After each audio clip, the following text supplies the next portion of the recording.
Hello there. Happy Monday. Welcome to this episode of Kennedy Saves the World. Jimmy Failla is here, fresh off a superstar turnout at this weekend's Subway Series. Whoa!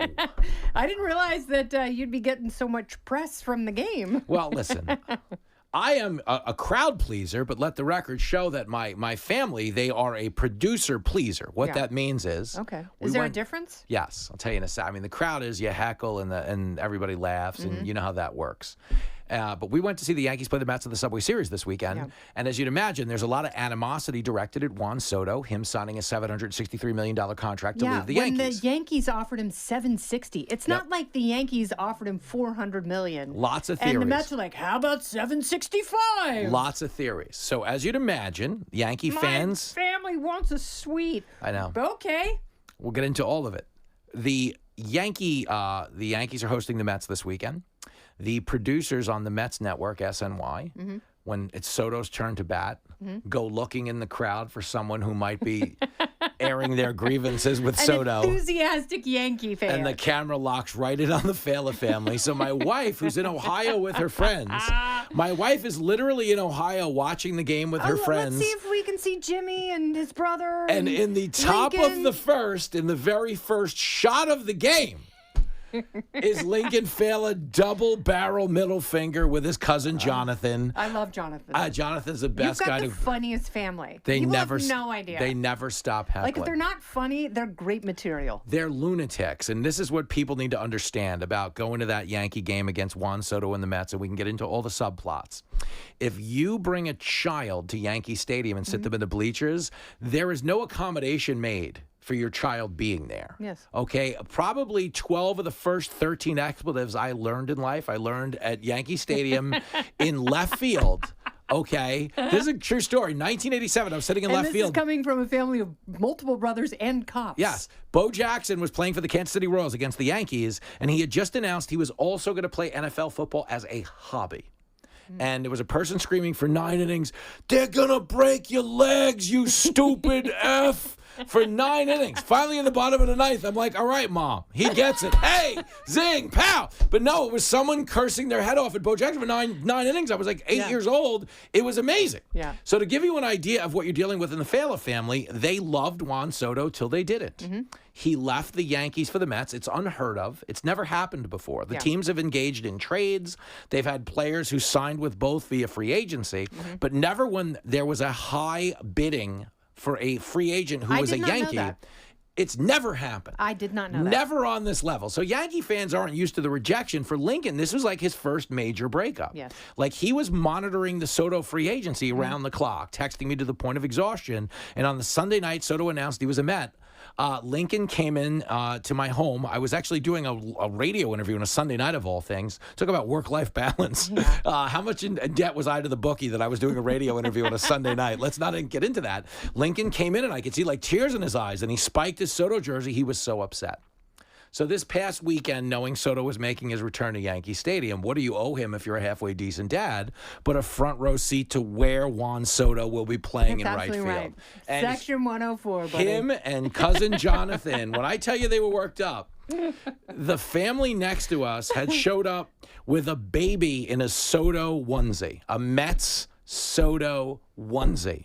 Okay, Lincoln and Jonathan started. Why would you make your family a target like that? I don't know, but Lincoln and what the hell kind of trolling are the people just dumb or evil? They're idiots, and they do probably think these people are going to accommodate the language because there's a child in the crowd. And some of you listening might go, "That's classless." No, it's not classless. That's what happens when you charge $22 a beer. We're going to get our beer's worth. Yeah. It's heckle juice. That's what we call it. If you're charging me $22 for a can of heckle juice, and I drink my $22 can of heckle juice, we're going to talk about it. I've sat on the glass at the New York Rangers games twice with Jimmy Failla, where he has heckled the opposing team's goalie, and it is a thing of beauty. It has to happen. And I think one of them actually tapped out. Yes. Not because of injury, but because his feelings were hurt. Yeah, we broke a man, and he left the game. You couldn't catch COVID. In a Wuhan lab.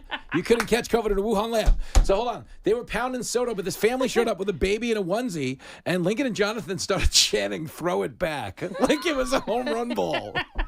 Throw it back. Throw it back. And the whole crowd was cheering because everybody had lost their mind. Yeah. But that's what you're supposed to do. Why would you do that, though? Like, why would you put your family at any kind of risk like that? I don't, these are dumb people. They are dumb people. I don't know the answer. I don't feel bad for them. No, not at all. Because it's not like we're going to harm them. We're going to attack them. But you're going to hear choice language because people paid that $1 to go there and express to be themselves. there next to Juan Soto, to get close to him and let him know. Sit anywhere else in the stadium. That he is a big, fat, sellout, old jerk. I don't believe he's 24 or whatever he says he is. He's like 35. Probably. And the reports are today, this is according to John Boy Media, which is a pretty well-credentialed sports and Yankee world, that the Mets hierarchy is concerned about Soto's enthusiasm.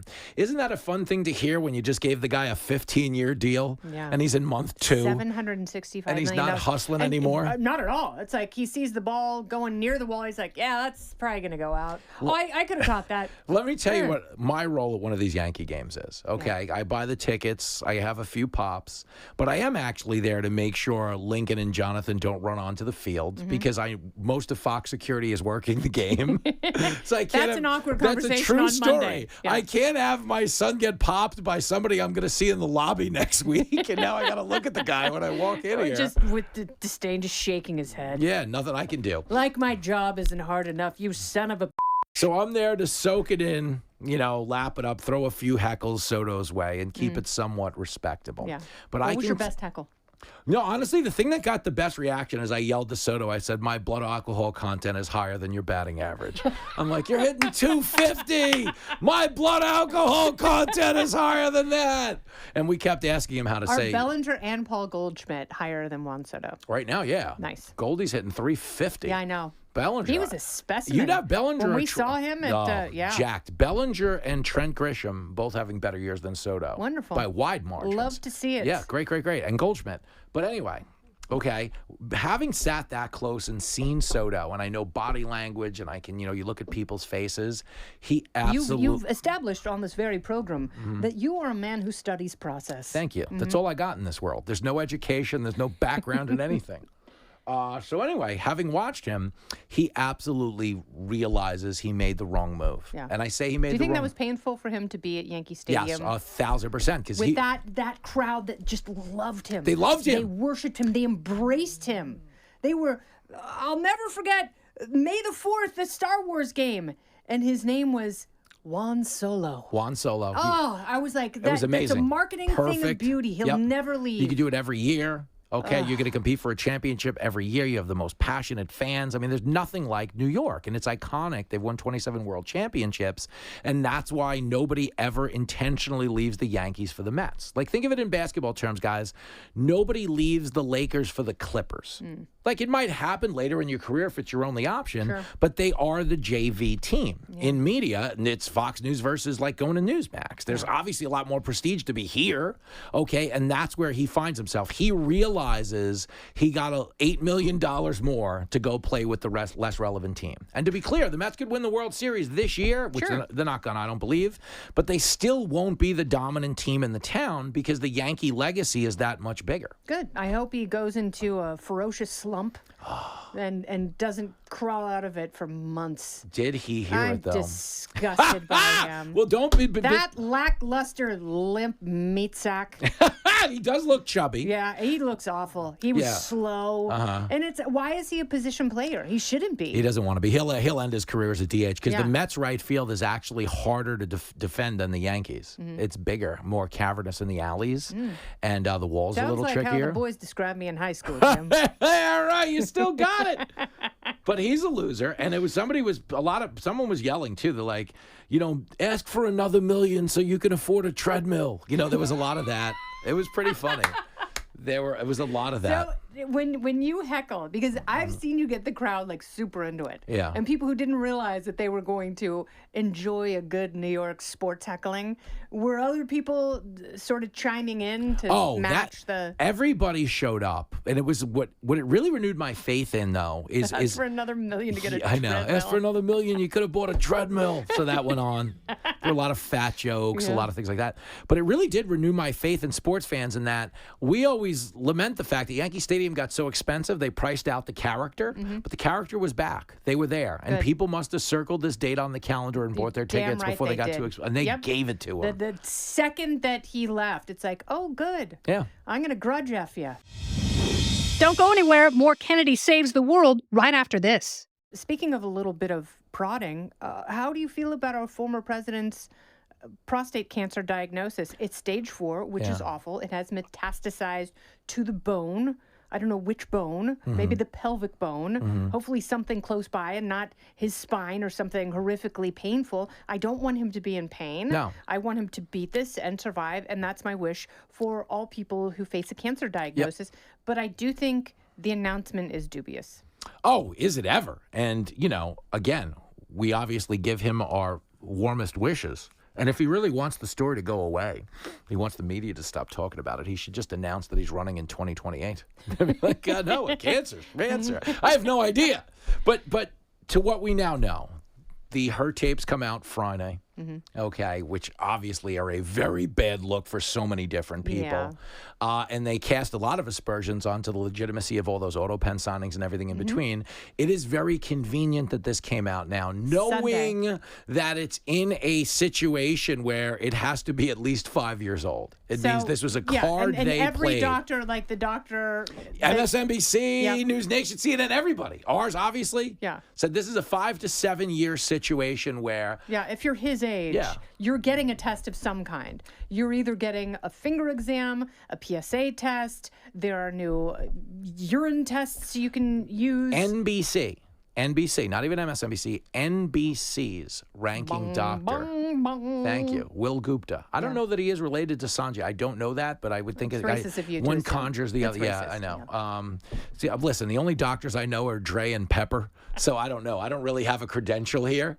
But Will Gupta... I would still trust them to operate on me over Dr. Jill. Absolutely, frankly. all day. The worst. Will Gupta said that the past 3 presidents have disclosed on their annual physical their PSA screening as well as a comment as to the results. Yes. So Bush did it, Obama did it, Trump did it. The Biden administration never acknowledged the prostate screening or the result, which means they knew it was a problem. Either incredibly problematic to the point of malpractice, or they're hiding something, which means they're hiding everything. Everything. And it's like, I feel bad for the guy, but he raises more questions than provides Of course. answers. Uh-huh. Especially since the Tapper book comes out tomorrow. It's like, this came out in between the her tapes and the Tapper books. Like, oh, we need to change the narrative. We need sympathy. This is their death card. It's all they have. This is all they have. And It's they knew they had sad. it. And it's Yeah. gross. But they're guilty of everything we accuse them of being and so much more, because there's a level of moral bankruptcy here to Yes. do this. And they were ghost riding the presidency. And you want to know why Jake Tapper is still protecting the Democratic shield at this late stage? Because if he really believes he was duped by the White House and he just really truly didn't know, but now he does, make no mistake about it, here's the book. Sure. We know. Then why is he not calling for a full-throated look into those auto pen signings? Yeah, Or the fact that he absolutely. And resigned the everything presidency else. by auto What pen. didn't he know? So, and when he was forcefully saying, I will not resign, I'm not dropping out of this race. And then 2 days later, it was like, JK. Sorry, gotta go. But I think if you want to wish Joe Biden well, the best way to do it is to chant Juan Soto. That's I really think we've the come full. only way to do it. And Dr. Jill approves of this message. This has been Kennedy Saves the World, along with Jimmy Failla. I'm Kennedy. Listen ad-free with a Fox News Podcast Plus subscription on Apple Podcasts, and Amazon Prime members can listen to this show ad-free on the Amazon Music app. Oh, go ahead and leave me a review while you're there. I'd love to hear what you have to say. You've been listening to Kennedy Saves the World on the Fox News Podcast Network.